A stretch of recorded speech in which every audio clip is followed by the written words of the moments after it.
Good morning students. आज हम लोग हनीकॉम्ब बुक का 6 यूनिट का जो पोयम है mystery of the talking fan उसका अध्ययन करेंगे। Mystery of the talking fan is talking about a fan which is very noisy.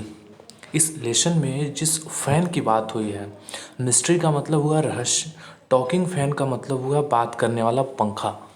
तो इस लेसन में, इस पोयम में जिस फ़ैन की बात हो रही है वो फ़ैन बहुत ही नॉइज़ी है, बहुत ही आवाज़ करने वाली फ़ैन है।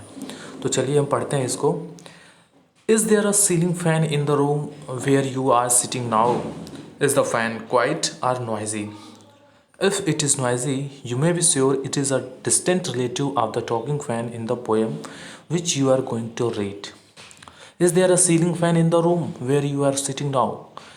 तो ये पोएट जो है मॉड रॉबिन आपसे पूछ रहे हैं कि जिस कमरे में आप बैठे हुए हैं, where you are sitting now, अभी आप जिस कमरे में बैठे हुए हैं, क्या वहाँ पर कोई सीलिंग फ़ैन है? सीलिंग फ़ैन का मतलब होता है कोई छत का पंखा, ऐसा फ़ैन जो कि हम छत में लगाते हैं।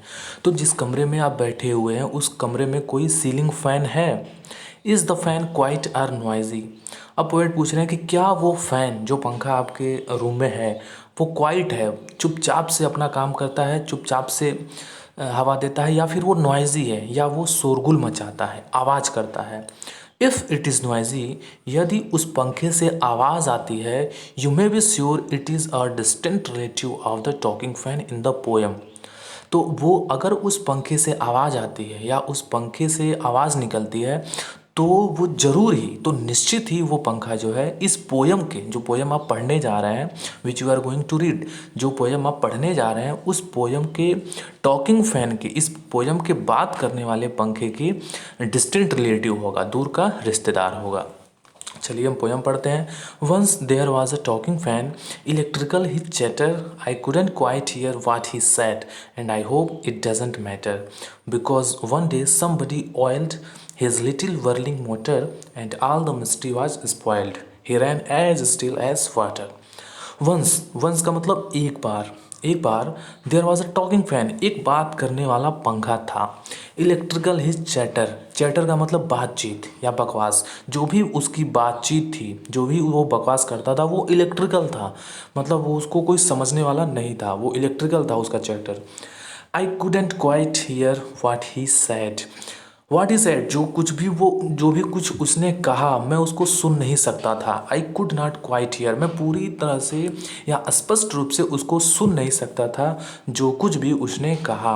एंड आई होप, और मुझे ऐसा लगता है, मुझे ऐसी उम्मीद है कि इट डजेंट मैटर, इसका कोई फ़र्क भी नहीं पड़ता, कोई मतलब नहीं कि उसने क्या कहा, मुझे ऐसी उम्मीद है।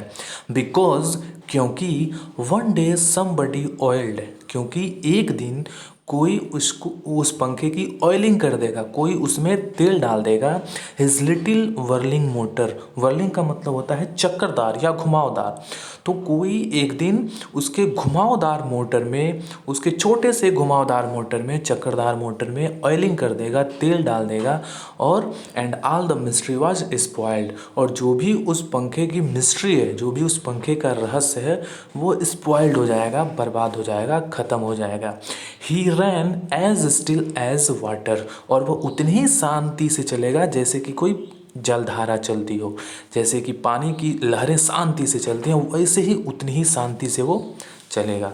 तो इस पोयम के जो पोएट हैं मॉड रॉबिन, उन्होंने एक छोटा सा पोयम लिखा है। पोयम में बस इतना ही है। तो थैंक यू।